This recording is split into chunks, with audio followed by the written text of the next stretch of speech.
Assalamualaikum teman-teman. Pada kesempatan kali ini, kita akan melaksanakan praktikum sampling dan karakterisasi dari paku-pakuan atau Pterodopites.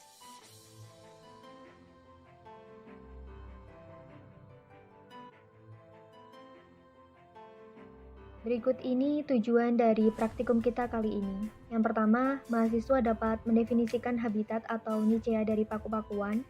Yang kedua, mahasiswa dapat menerapkan teknik sampling yang benar pada paku-pakuan. Dan yang ketiga, mahasiswa dapat mendata karakter yang dimiliki oleh spesimen sampel paku-pakuan.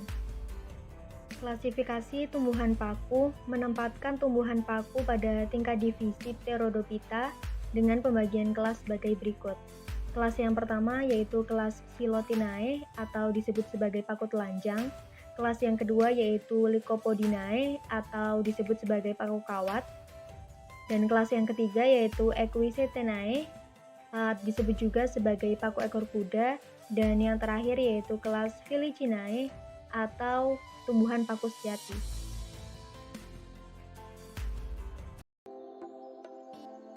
Spesimen yang pertama yaitu Adiantum radianum. Adiantum radianum atau orang awam menyebutnya dengan tumbuhan suplir merupakan salah satu jenis paku-pakuan yang termasuk dalam genus Adiantum, famili Adiantaceae, kelas Felicinae.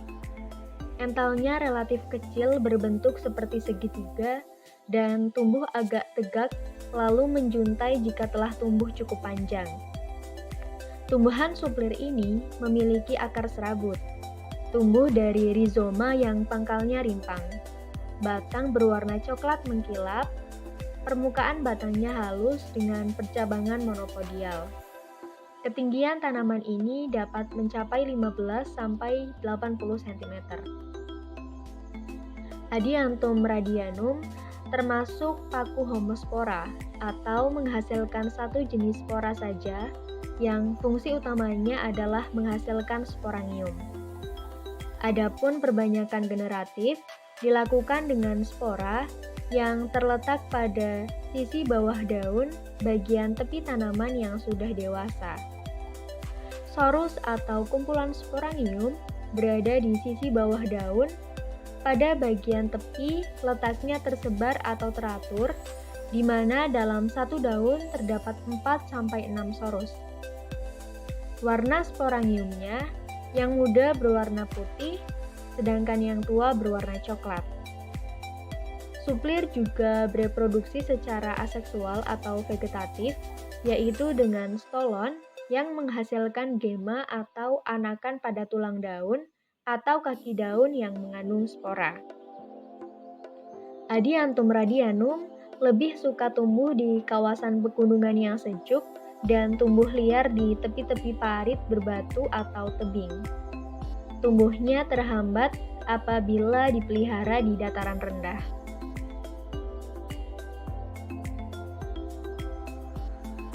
Spesimen yang kedua yaitu Aspleinum adiantum ningrum. Aspleinum adiantum ningrum merupakan spesies dari kelas Felicinae yang dapat ditemukan di tempat yang lembab seperti di sekitaran sungai. Bersifat epifit atau menempel pada batu-batuan atau tembok. Memiliki akar rimpang yang pendek dan bersisik.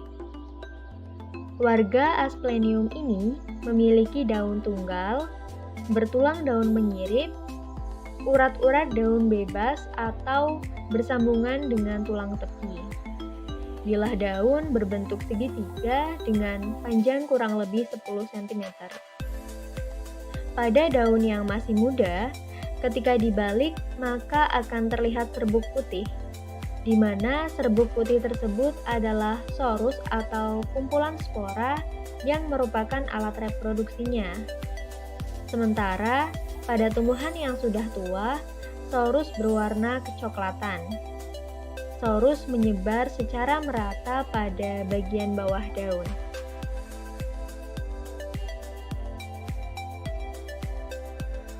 Spesimen yang ketiga yaitu Aglaomorpha fortune.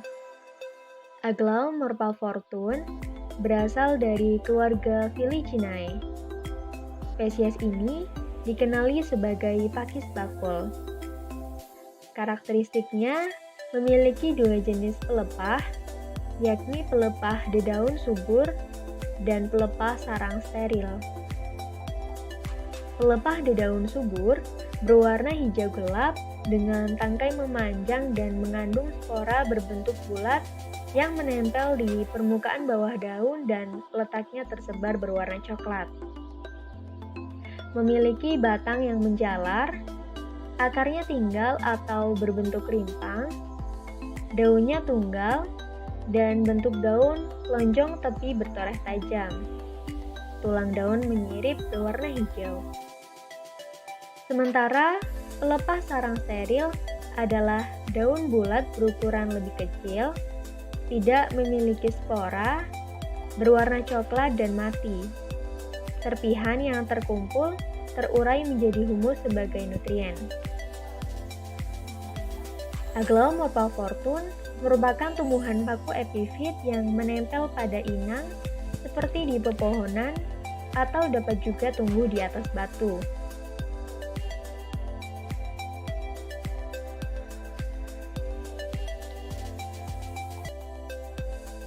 Setelah melakukan pengamatan terhadap tumbuhan paku yang telah dipilih, maka didapati perbedaan karakteristik di antara ketiga spesimen tersebut. Yang pertama yaitu ada pada letak sorus, yang kedua bentuk daun, dan yang ketiga adalah habitat. Di mana pada tumbuhan suplir, sorus terletak di tepi daun, daun berbentuk segitiga dan tumbuh di atas tanah. Kemudian pada spesies Asplenium adiantum nigrum, sorus tersebar di bawah permukaan daun. Daun berbentuk memanjang dan bersambungan dengan tulang tepi, tumbuh menempel di bebatuan. Sementara pada spesies Aglaomorpha fortunei, sorus berada di bawah permukaan daun, daun berbentuk lonjong tapi bertoreh tajam, dan tumbuh menempel di pepohonan.